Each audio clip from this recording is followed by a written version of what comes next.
Deux sœurs, Amina et Desta, jouent près de leur village.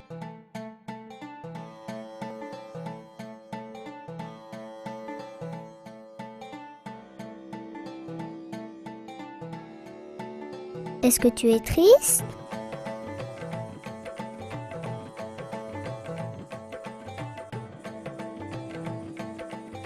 Amina commence à raconter à sa plus jeune sœur Desta ce qui lui est arrivé, à elle et à d'autres filles, lorsqu'elles avaient l'âge de Desta. L'OMS définit l'excision ou la mutilation des organes génitaux féminins comme toute procédure qui implique le retrait partiel ou total des organes génitaux féminins externes ou autre blessure aux organes génitaux féminins à des fins non médicales. Est-ce que cela se passe pour toutes les filles? Plus de 200 millions de filles et femmes ont subi une forme de MGF. Si les tendances actuelles se poursuivent, le nombre de filles et femmes victimes de MGF va augmenter de manière significative au cours des 15 prochaines années.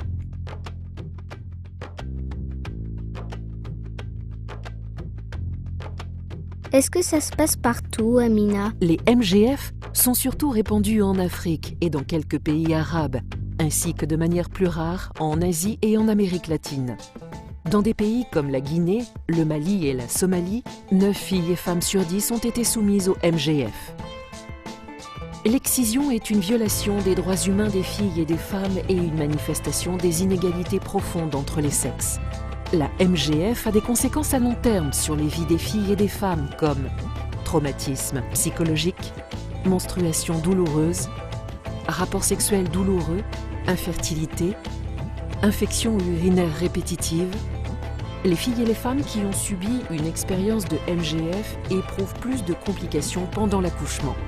La MGF augmente aussi le risque de mort fœtale et de mort précoce chez le nourrisson. Mais pourquoi, Amina?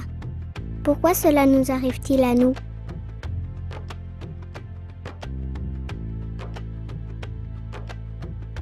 Déterminée à sauver sa sœur des horreurs liées à cette pratique, Amina plaide auprès de ses parents pour que Desta ne soit pas excisée. Elle dit à ses parents que l'excision n'est pas exigée par leur religion, que c'est une pratique traditionnelle qui ne cause que du mal et que cela doit s'arrêter. Ses parents regardent leur jolie fille et décident de ne pas exciser Desta, et qu'il est temps d'éliminer les MGF dans leur village et au-delà.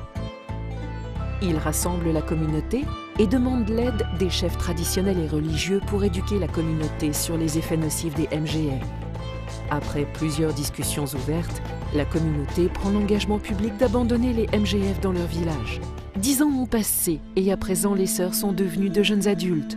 Amina est devenue enseignante, tandis que Desta étudie pour devenir sage-femme.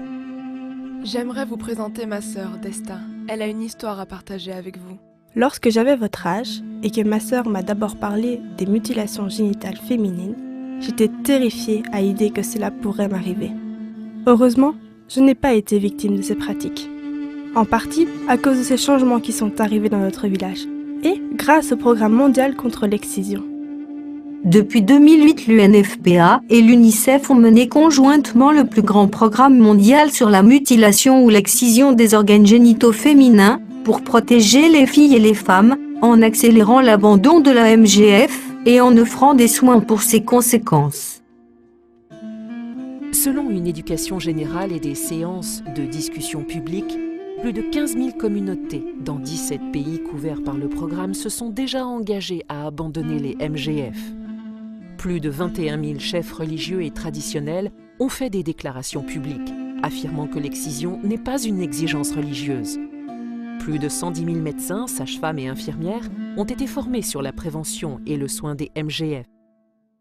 13 pays sur 17 appuyés par le programme conjoint ont développé une politique et une législation nationale sur la MGF, incluant les plans d'action nationaux. Cependant, d'autres efforts sont encore nécessaires. Le programme conjoint aide les filles et les femmes à devenir des porte-parole de la lutte contre l'excision et des exemples dans leur communauté.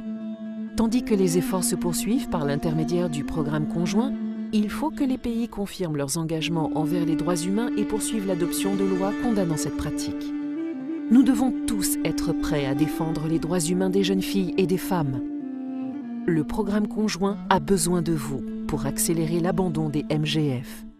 En travaillant ensemble, nous pouvons mettre fin à l'excision.